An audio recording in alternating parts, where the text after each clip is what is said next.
Friends, நம்ம இன்றைக்கி video போகிறதுக்கு முன்னாடி என்னோட ஸ்மால் ரிக்வெஸ்ட் அண்ட் சஜஷன் ஒன்று இருக்குது. அது என்னன்னு பார்த்தீங்கன்னா, நீங்கள் எந்த வீடியோ பார்த்தாலும் சரி, சப்ஜெக்ட் ரிலேட்டடாக ஸ்டடீஸ்க்காக நீங்கள் பார்க்குறீங்க அப்படின்னா, எந்த வீடியோ பார்த்தீங்கன்னாலும் சரி, ஃபுல்லாக பாருங்கள். ஏன்னா நமக்கு அப்போ தான் அந்த கான்செப்ட் நமக்கு ஃபுல்லாக புரியும். நம்ம ஒரு புக் எடுத்து நம்ம இதை உட்காந்து படிக்கணும், நம்ம ப்ரிப்பேர் பண்ணணும் எடுத்தோம்னா ஒரு half a டேவாவது ஆகும். நம்ம இந்த மாதிரி வீடியோஸில் நம்ம பார்க்கும்பொழுது, அதை நம்ம கேட்கும்பொழுது என்ன ஆகும்னா, நமக்கு டைம் ரொம்ப கன்சியூம் ஆகும். டைம் கன்சியூம் ஆகாமல் கம்மியாக கன்சியூம் ஆகும். உங்களுக்கு டைம் நிறைய இருக்கும், ப்ரிப்பேர் பண்ணுறதுக்கு நிறைய டைம் இருக்கும் நீங்கள் உங்களை ப்ரிப்பேர் பண்ணிக்கிறதுக்காக. ஸோ நீங்கள் எந்த வீடியோனாலும் ஃபுல்லாக பாருங்கள். எந்த சேனலில் இருந்தாலும் சரி, நான் இங்கேன்னு சொல்லலை, நீங்கள் எந்த சேனல் பார்த்தீங்கன்னாலும் சரி, சப்ஜெக்ட் ரிலேட்டடாக நீங்கள் பார்க்கும்போது அந்த வீடியோவை கண்டிப்பாக நீங்கள் ஃபுல்லாக பார்த்தீங்கன்னா தான் உங்களுக்கு யூஸ்ஃபுல்லாக இருக்கும். Thank you friends. நம்ம இன்றைக்கி வீடியோக்குள்ளே போகலாம். அனைவருக்கும் வணக்கம் ஃப்ரெண்ட்ஸ். நம்ம இன்றைக்கி பார்க்க போகிற டாபிக் பார்த்திங்கன்னா monetary policy subject banking. So banking அப்படின்னாவே மானிட்டரி பாலிசி அப்படின்றது ரொம்ப ரொம்ப ஒரு இம்பார்ட்டண்ட்டான டாபிக். இது தவிர பார்த்திங்கன்னா இதை மெத்தட்ஸ் ஆஃப் கிரெடிட் கண்ட்ரோல்னு சொல்லலாம். மானிட்டரி பாலிசியில் பார்த்திங்கன்னா methods of credit control by ஆர்பிஐன்னு சொல்லலாம். ஸோ எப்படி ஆர்பிஐ கிரெடிட் கண்ட்ரோல் பண்ணுது அப்படின்ற மெத்தட்ஸு. ஸோ அதை otherwise called as monetary policy. So இது கண்டிப்பாக காமர்ஸ் பேஸாக வச்சு எக்ஸாம் எழுதுகிற எல்லாருமே தெரிஞ்சிக்க வேண்டிய ஒரு விஷயம். ரொம்ப ஒரு இம்பார்ட்டண்ட் அண்ட் இன்ட்ரெஸ்டிங்கான ஒரு விஷயம். என்ன நடக்குது ஆர்பிஐயில், எப்படி கிரெடிட் கண்ட்ரோல் மெஷர்ஸ் எடுக்கிறாங்க, எப்படி அவங்க மணி சப்ளை எப்படி கண்ட்ரோல் பண்ணுறாங்க, எப்படி டிமாண்ட் இருக்கும்போது மணி சர்க்குலேஷன் அவங்க எப்படி மெயின்டைன் பண்ணுறாங்க அப்படின்றது எல்லாமே நமக்கு இந்த டாபிக் பார்த்தா நமக்கு ஈஸியாக புரியும். டாபிக்குள்ளே போகலாம். So monetary policy, the policy made by central bank. So நமக்கு சென்ட்ரல் பேங்க்னா ஆர்பிஐன்றது நல்லாவே தெரியும். ஸோ எல்லா பேங்க்குமே பார்த்திங்கன்னா under the control of RBI. So reserve bank of India. Reserve bank of India is otherwise called as central bank. So central bank RBI தான் பார்த்திங்கன்னா மணி சப்ளைவை கண்ட்ரோல் பண்ணுறது. எக்கானமியில் மணி சப்ளை மணி டிமாண்டை கண்ட்ரோல் பண்ணுறது யாருன்னு பார்த்திங்கன்னா ஆர்பிஐ. ஸோ அந்த கண்ட்ரோல் பண்ணுற அந்த ப்ராசஸை தான் மானிட்டரி பாலிசின்னு சொல்கிறோம். நம்ம புரியுதுங்களா? ரொம்ப ஈஸியாக ஒரே வார்த்தையில் சொல்லணுன்னா, மார்க்கெட்டில் எக்கானமி நம்மளுடைய இந்தியாவுக்குள்ளே மணி சர்க்குலேஷன் அதிகப்படுத்துறதும் குறைக்கிறதும், தேவைப்படும் போது அதிகப்படுத்துறதும், அதிகமாக இருக்கும்போது அதை குறைக்கிறதும் பண்ணுறாங்க இல்லைங்களா, அந்த சிஸ்டம், அந்த ப்ராசஸ், அதை தான் நம்ம மானிட்டரி பாலிசின்னு சொல்கிறோம். Okay. So control the money supply in economy. இப்போ தேவைப்பட்டால் பிரிண்டிங்கும் பண்ணுவாங்க. ஸோ மணி அதிகமாக தேவைப்படுது, சர்க்குலேஷனில் இல்லை, மணி டிமாண்ட் இருக்குன்னா பிரிண்டிங். அதுக்கப்புறம் டிக்ரீஸ் பண்ணணும், நிறைய இருக்குது, ஸோ டிக்ரீஸ் பண்ணணும் அப்படின்னா டிக்ரீஸும் பண்ணுவாங்க. ஸோ இது எப்படி பண்ணுவாங்க அப்படின்றத நம்ம டீட்டெயிலாக பார்க்கலாம். ஸோ இப்போ நான் சொன்னேன் இல்லைங்களா, demand and supply, control of money in economy, இதுதான் மானிட்டரி பாலிசி நான் சொன்னேன். இந்த கண்ட்ரோலை எப்படி பண்ணுவாங்க, ஹவ் இட் கண்ட்ரோல் அப்படின்னு பார்த்தீங்கன்னா பை எம்பிசி. எம்பிசி அப்படின்னா என்னன்னு பார்த்தீங்கன்னா மானிட்டரி பாலிசி கமிட்டி. இதுக்காக ஒரு கமிட்டி ஒன்று ஃபார்ம் பண்ணுவாங்க. ஸோ அந்த கமிட்டி யார் ஃபார்ம் பண்ணுவாங்கன்னா ஆர்பிஐ தான் ஃபார்ம் பண்ணும். ஸோ ஆர்பிஐ தான் அந்த கமிட்டி ஃபார்ம் பண்ணி அதுக்கு ரெஸ்பான்சிபிள் ஆர்பிஐ. ஸோ அந்த கமிட்டி ஃபார்ம் பண்ணுவாங்க. அந்த கமிட்டி என்ன பண்ணணும்னு பார்த்தீங்கன்னா இந்த இன்ட்ரெஸ்ட் ரேட்டெல்லாம் ஃபிக்ஸ் பண்ணுவாங்க. So fixing benchmark interest rate like repo rate, reverse repo rate, இது எல்லாமே ஃபிக்ஸ் பண்ணுறது யாருன்னு பார்த்தீங்கன்னா அந்த கமிட்டி தான், monetary policy committee, MPC. So இந்த கமிட்டி தான் ஃபிக்ஸ் பண்ணுவாங்க. According to section 45ZB of amendment RBI Act 1934, monetary policy committee provides empowered 6 members. So எத்தனை members இருப்பாங்கன்னு பார்த்தீங்கன்னா 6 members இருப்பாங்க according to section 45ZB. So இந்த 6 members-மே appoint பண்ணுறது யாருன்னு பார்த்தீங்கன்னா central government. These members are appointed by central government and shall hold office for 4 years. So அவங்க எத்தனை வருஷம் அவங்களுடைய டென்யூர் பீரியட், அவங்க எவ்வளோ நாள் ஆஃபீஸை ஹோல்ட் பண்ணுவாங்கன்னு பார்த்தீங்கன்னா 4 years ஹோல்ட் பண்ணுவாங்க. These committee was headed by RBI governor. So இந்த கமிட்டியை யார் நடத்துவாங்க, வழி நடத்துவாங்கன்னு பார்த்தீங்கன்னா headed by RBI governor. So RBI governor யார், அதுக்கப்புறம் ரிப்போ ரேட் என்ன, ரிவர்ஸ் ரெப்போ ரேட் என்ன, இது எல்லாமே நான் இந்த வீடியோவில் மென்ஷன் பண்ணலை. ஏன்னா நான் இப்போ மென்ஷன் பண்ணும்போது ஒரு ரெப்போ ரேட்டாக இருக்கும், ஒருத்தர் கவர்னராக இருப்பாங்க. நீங்கள் வீடியோ பார்க்கும்போது மேபி இது சேஞ்ச் ஆகிருக்கலாம். ஸோ நீங்கள் இந்த மாதிரி விஷயங்களை மட்டும் என்ன பண்ணணும்னா கூகுள் பண்ணிக்கலாம். Who is the present RBI governor, what is the present repo rate, reverse repo rate என்ன, இதெல்லாம் மட்டும் நீங்கள் கூகுள் பண்ணிக்கணும். அதை நான் இதில் மென்ஷன் பண்ணலை. Okay. So tools of monetary policy. So tools of monetary policy என்னன்னு பார்த்தீங்கன்னா 2 விதமான டூல்ஸு ஃபாலோ பண்ணுறாங்க. ஒன்று குவான்டிடேட்டிவ் இன்ஸ்ட்ருமெண்ட், இன்னொன்று குவாலிட்டேட்டிவ் இன்ஸ்ட்ருமெண்ட். ஸோ 2 டூல்ஸ் எதுக்காக? எக்கானமியில் இருக்க மணியோடைய டிமாண்ட் அண்ட் சப்ளைவை கண்ட்ரோல் பண்ணுறதுக்கு 2 டைப்ஸ் ஆஃப் டூல்ஸ் யூஸ் பண்ணுறாங்க. ஒன்று குவான்டிடேட்டிவ் இன்ஸ்ட்ருமெண்ட், இன்னொன்று குவாலிட்டேட்டிவ் இன்ஸ்ட்ருமெண்ட். ஸோ குவான்டிடேட்டிவ் இன்ஸ்ட்ருமெண்ட்டில் ஒரு 5 இன்ஸ்ட்ருமெண்ட்ஸ் இருக்குது, 5 டூல்ஸ் இருக்குது. Open market operation, liquidity adjustment facility, marginal safety facility, reserve ratio, bank rate. Qualitative இன்ஸ்ட்ருமெண்ட்டில் ஒரு 5 டைப்ஸ் ஆஃப் இன்ஸ்ட்ருமெண்ட் இருக்குது.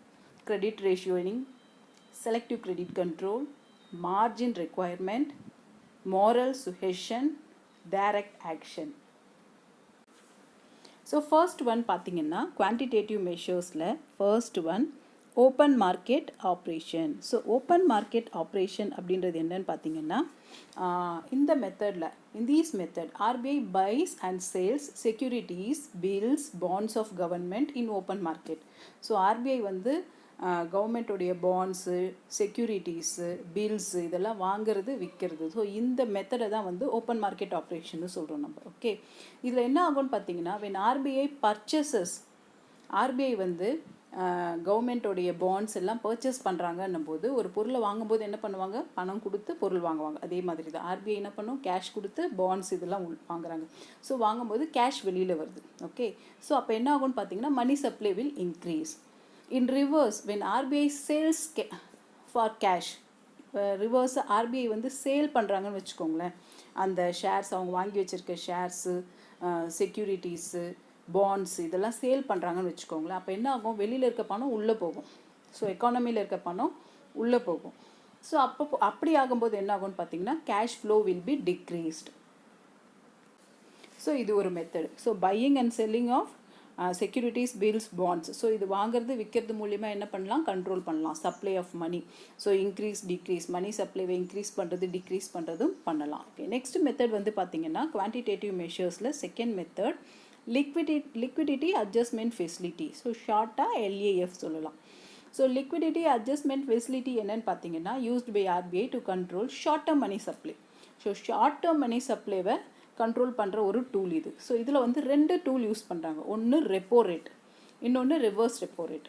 ஸோ ரெப்போ ரேட் அப்படின்றது என்னன்னு பார்த்தீங்கன்னா இன்ட்ரெஸ்ட் ரேட், ஒரு interest rate fixed by RBI. Interest ரேட்டை RBI ஃபிக்ஸ் பண்ணுது. எப்போ?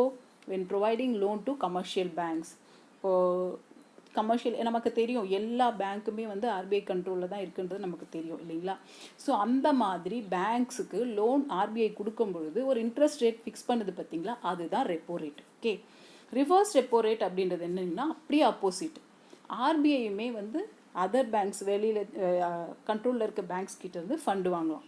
சர்ப்ளஸாக இருக்கிற பேங்க் கிட்டேருந்து ஃபண்டு வாங்கலாம், டெஃபிசிட்டாக இருக்க பேங்க்குக்கு அது கொடுக்கலாம். ஓகே, ஸோ அந்த மாதிரி ஃபண்டு வாங்கும் பொழுது, லோன் பாரோ பண்ணும்போது ஃப்ரம் கமர்ஷியல் பேங்க்ஸ், கமர்ஷியல் பேங்க்லேருந்து லோன் பாரோ பண்ணும் பொழுது ரிவர்ஸ் ரெப்போ ரேட் அப்போ என்ன பண்ணுவாங்கன்னா அந்த பேங்க்ஸ் ஃபிக்ஸ் பண்ணுறாங்க இல்லைங்களா, அதுதான் வந்து reverse repo rate. So repo ரேட்னா interest rate fixed by RBI when providing the loan. Okay, loan provide பண்ணும் பொழுது இன்ட்ரெஸ்ட் ரேட் என்ன இன்ட்ரெஸ்ட் ரேட்டில் கொடுக்குறாங்களோ அதுதான் ரெப்போ ரேட். லோன் எடுக்கும் பொழுது எந்த இன்ட்ரெஸ்ட் ரேட்டில் லோன் எடுக்கிறாங்களோ அதுதான் reverse repo rate. Okay, so next so quantitative மெஷர்ஸில் தேர்ட் டூல் என்னன்னு பார்த்தீங்கன்னா, தேர்ட் மெத்தட் என்னன்னு பார்த்தீங்கன்னா மார்ஜினல் ஸ்டாண்டிங் ஃபெசிலிட்டி. ஸோ ஷார்ட்டாக MSFன்னு சொல்லலாம். மார்ஜினல் ஸ்டாண்டிங் ஃபெசிலிட்டி அப்படின்னா it is a loan facility available for banks to borrow from RBI. நமக்கு தெரிஞ்சது தான், பேங்க்ஸுக்கு RBI கிட்டேருந்து லோன் பாரோ பண்ணிக்கலான்ற ஒரு ஃபெசிலிட்டி கொடுத்துருக்காங்க. இன் எமர்ஜென்சி சுச்சுவேஷனில் பாரோ பண்ணுறாங்க இல்லையா, ஸோ அந்த மாதிரி எமர்ஜென்சி சுச்சுவேஷனில் இன்டர் பேங்க் லிக்விடிட்டி ஃபுல்லாக ட்ரையாக இருக்கும் பொழுது பாரோ பண்ணுறாங்க இல்லைங்களா, அதுதான் மார்ஜினல் ஸ்டாண்டிங் ஃபெசிலிட்டி. ஸோ இந்த மார்ஜினல் ஸ்டாண்டிங் ஃபெசிலிட்டிக்கும் ரெப்போ ரேட்டுக்கும் என்ன டிஃப்ரெண்ட்? ஏன்னா ரெண்டுமே லோன் எடுக்கிறது தான் இல்லைங்களா, ரெண்டுமே வந்து பார்த்திங்கன்னா RBI கிட்டேருந்து லோன் பாரோ பண்ணுறது தான். அப்போது ஒரு இன்ட்ரெஸ்ட் ரேட் ஃபிக்ஸ் பண்ணுறாங்க, அது ரெப்போ ரேட்டுன்னு நம்ம பார்த்தோம். இப்போ மார்ஜினல் ஸ்டாண்டிங் ஃபெசிலிட்டினா என்ன, அதுக்கும் ரெப்போ ரேட்டுக்கும் மார்ஜினல் ஸ்டாண்டிங் ஃபெசிலிட்டிஸ்க்கும் என்ன டிஃப்ரெண்ட் அப்படின்னு பார்த்தீங்கன்னா, marginal standing facility is available facility for commercial banks to borrow loan at emergency situations-ல loan borrow பண்ணிக்கலாம். அவங்களுடைய செக்யூரிட்டிஸ் மேலே அவங்க என்ன பண்ணலாம், அதிகமாக லிக்விடிட்டி, அதிகமான கேஷ் அவங்க borrow பண்ணலாம். But the interest rate is always higher than repo rate. Repo ரேட்டை விட பார்த்தீங்கன்னா மார்ஜினல் ஸ்டாண்டிங் ஃபெசிலிட்டியோட இன்ட்ரெஸ்ட் ரேட்டு அதிகமாக தான் இருக்கும். ஓகே, ஸோ நெக்ஸ்ட்டு, ஸோ அடுத்து என்னென்னு பார்த்தீங்கன்னா குவான்டிடேட்டிவ் மெஷர்ஸில் reserve ratio. So reserve ratio அப்படின்னா ரிசர்வ் ரேஷியோ இதில் 2 மெத்தட் இருக்குது. ஒன்று எஸ்எல்ஆர், இன்னொன்று சிஆர்ஆர். எஸ்எல்ஆர் அப்படின்னா statutory liquidity ratio. So statutory liquidity ratio அப்படின்னா என்னென்னு பார்த்தீங்கன்னா all commercial bank in country required to keep certain percentage of their amount. So certain percentage of their liquid asset in their hold itself. That is, எல்லா commercial பேங்க்குமே என்ன பண்ணணும்னு பார்த்தீங்கன்னா அவங்களுடைய demand and time deposit, அவங்க பேங்க்கில் deposit பண்ணியிருப்பாங்க இல்லையா அவங்களோட clients, demand and time deposits, இதை வந்து சர்டைன் பர்சன்டேஜ் அவங்களே மெயின்டைன் பண்ணணும். அதுக்கு கம்மியாக போகக்கூடாது. அந்த சர்டைன் பர்சன்டேஜ் சொல்லியிருக்க பர்சன்டேஜ் அவங்க கண்டிப்பாக மெயின்டைன் பண்ணணும்.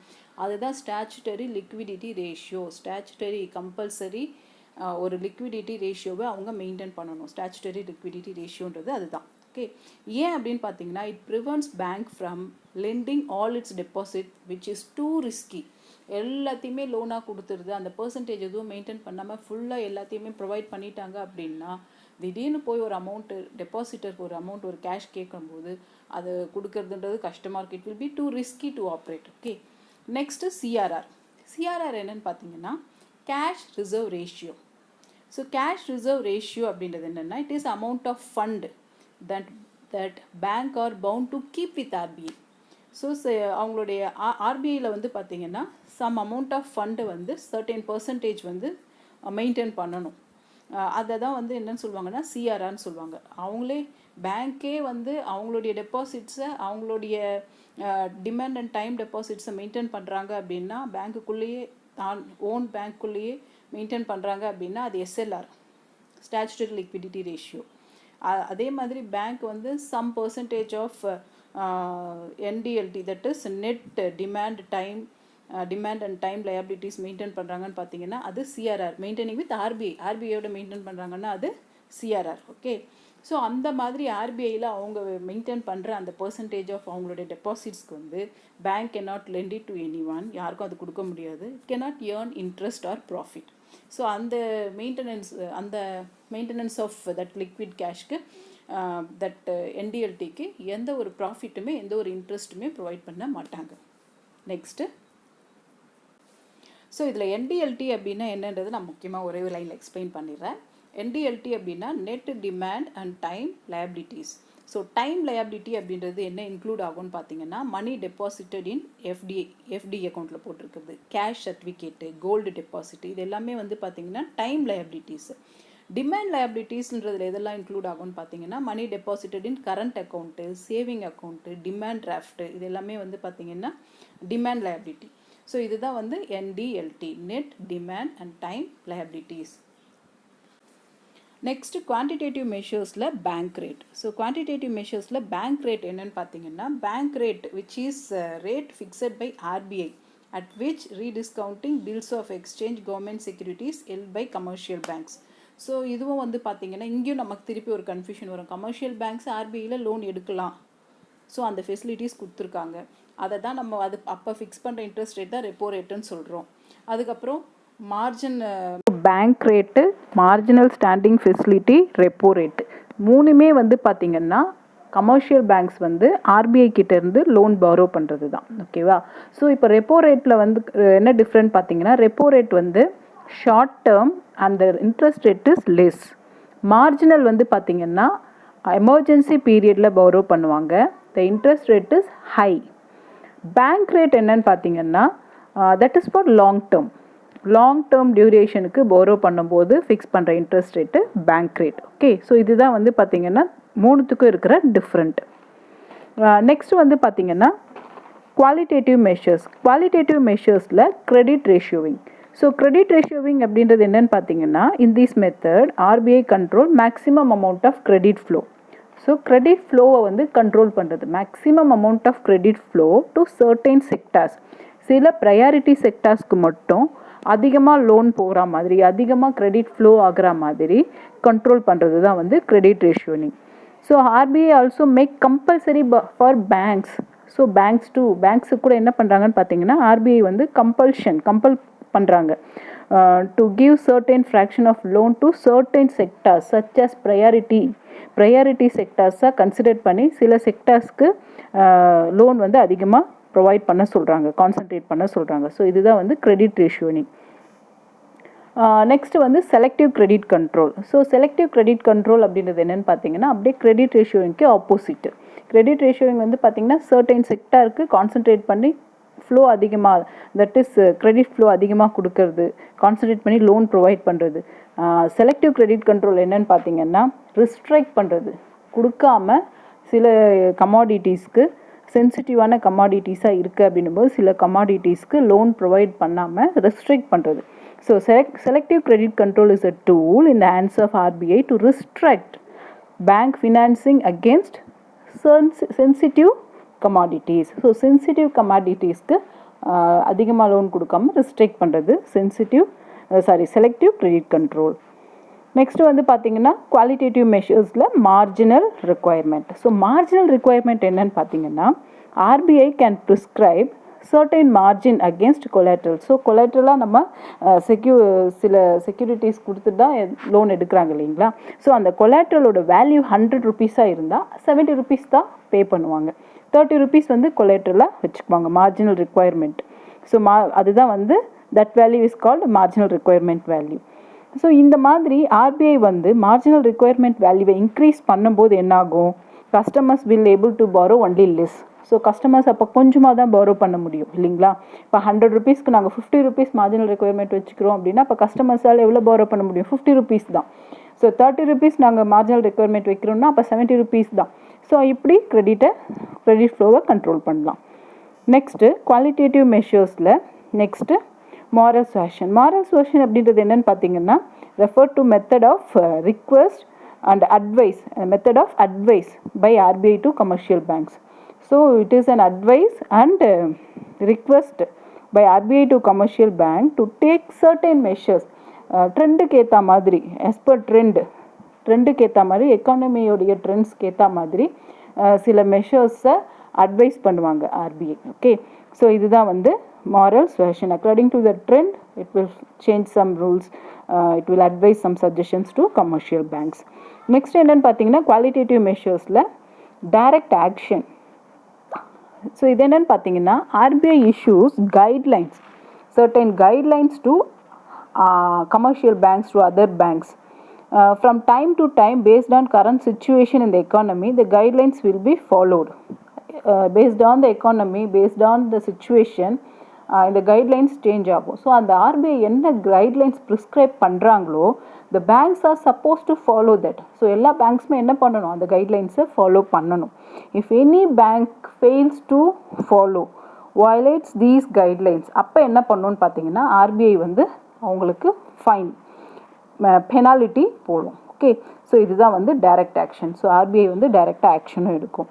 ஸோ இதுதான் வந்து qualitative and quantitative measures taken by RBI to control credit. Okay, so monetary policy அப்படின்றது ஒரே ஒரு லைன் தான், மணி சப்ளை அண்ட் டிமாண்டை கண்ட்ரோல் பண்ணுறது தான். பட் அது டிமாண்டை அந்த சப்ளைவை கண்ட்ரோல் பண்ணுறதுக்காக என்னெல்லாம் மெத்தட் ஃபாலோ பண்ணுறாங்க அப்படின்றது தான் வந்து நம்ம இன்றைக்கி டீட்டெயிலாக பார்த்துருக்கோம். Okay, thank you.